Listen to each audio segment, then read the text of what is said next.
Hey my peaches, it's Jen Peach, and today I've got Taylor. I'm super excited because she's going to be sharing ways to balance Vata dosha after anorexia recovery. That's right. Yes, and I definitely struggled a lot in being very, what would you say the symptoms are when you're Vata? When Vata's out of balance, you might be feeling airy, spaced out, anxious, go, floaty, you're out of your body. I know, it sounds crazy. It's like the anxiety. Constipated in terms of digestion. You can feel, extremely anxious. Mm-hmm. The bloating, dry cold skin, losing your hair, cold, mm-hmm. Unable to gain weight, unable to maintain a healthy weight. There are lots of different ways that Vata can manifest. Gas, bloating, a lot of air in the stomach and digestive tract, as well as having trouble digesting your food, and also not having an appetite, not being hungry. Yeah, that was always really hard, is that your appetite just goes away. Yeah.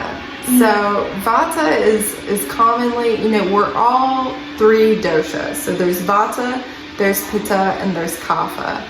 And in Ayurveda, which is an ancient Indian science of life, it is a traditional medicine system that is used in India, and it's also made its way out into the West. So you might have seen a quiz online where you can look at your dosha. And we're all three a mix of the different doshas, but we tend to predominate in one or two. But it can change through your life. Yeah, at any given time, even if you're Vata predominant, you can have an issue with Kapha or you can have an issue with Pitta. Mm-hmm. So, but it's very common when recovering from an eating disorder to have issues with Vata dosha. So I'm going to be sharing some tips about how to balance Vata dosha.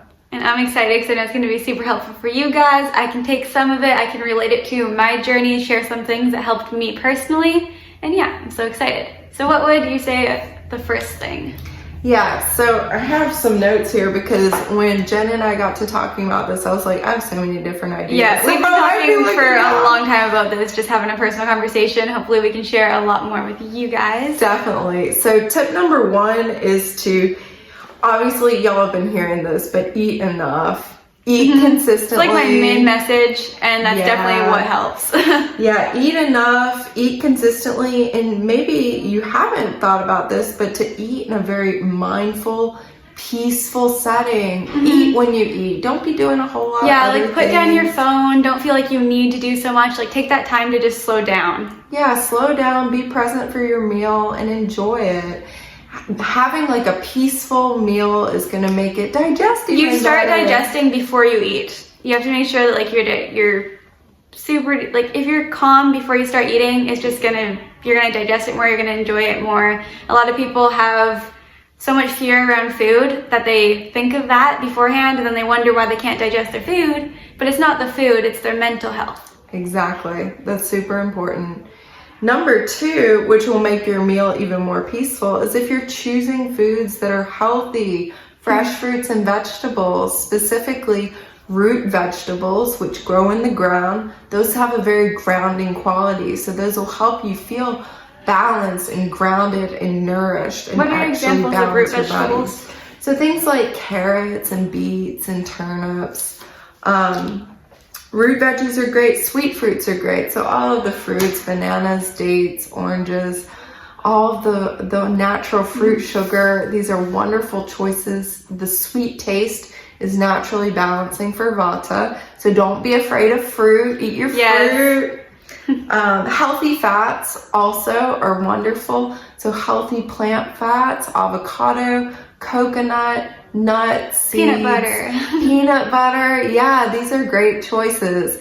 And if you make blended smoothies or soups, that's even better, because that's also going to soothe and make your digestive system very happy in making those foods easier to digest. Yeah, so you get lower more volume, but lots of nutrition to keep you energized and keep your mind a lot more calm. Definitely. So that's a great segue into my next tip, which is all about stress management. Yeah, so you are not just your body, right? You're your mind too. You're your spirit. You're your soul, if you want to think of it that way. Anytime I'm doing movement, it's not just about the work out, it's about the work in. Exactly. So make sure you are scheduling some relaxation time in your life, some time to tune in, to be still, to slow down. To not keep running. Like to feel okay with just like sitting with what's within you right now and accepting it, so that you don't feel like you're just running from anything, because that's not going to make anyone feel very great. It's going to keep you feeling very scattered throughout your whole day, not very grounded, and then not digesting well. Yeah, all of these other issues, the anxiety. So making sure you're doing something that releases stress, whether it's playing with an animal or taking a yoga class. Tea and warm blankets. Yeah, soothing, hot bath. Journaling. Oh, that sounds great. Yeah, so making sure you're scheduling in your stress management time, which brings us to tip number 4, which is including things like meditation, gentle yoga, restorative yoga, yin yoga, Reiki energy healing, massage therapy, journaling, things that are going to help you tune into yourself and get to know yourself better. If meditation's too scary, start with 1 minute, 2 minutes, 3 minutes, 4 minutes, very small amount of time, or take one of those more gentle yoga classes to start, tuning into your body more. It can be uncomfortable at first, but the more that you do it, the more comfortable it's going to get, and the more that it's going to benefit you in all other areas of life, not just during that 3 minutes. It's going to... Yeah, definitely. It helps you off the cushion, as we say in meditation, or off the mat. Oh yeah, on and off the mat, Yeah.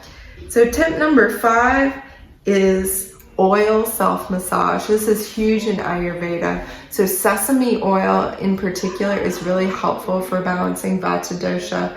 And what a loving action it is to just take some wonderful plant-based oil and apply it to your body in a mindful, loving way. Yeah. It's a real gift to yourself. Just being okay with touching yourself, as weird as that sounds, but... Yeah, and getting to know yourself and just showing yourself that love. And also the sesame oil will be very grounding and nourishing and soothing, and help with taking care of your body skin. And knowing that it's like the vessel for your soul and for how you show up in the world. Yeah, definitely.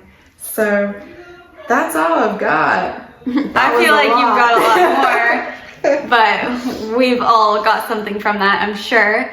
And if you want to learn a lot more, her social media will be in the link in the bio.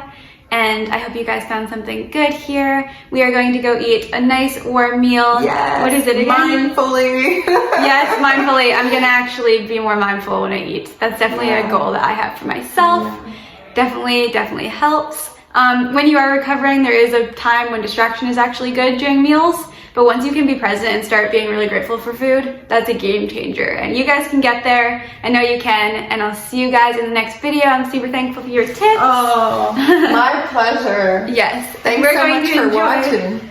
What is it tonight for dinner? It is cucumber noodles with mushroom marinara. Yes. It smells so good. A tomato-y based sauce? Yeah, marinara. Sweet marinara.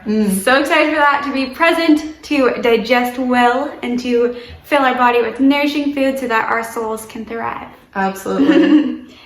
Bye, guys.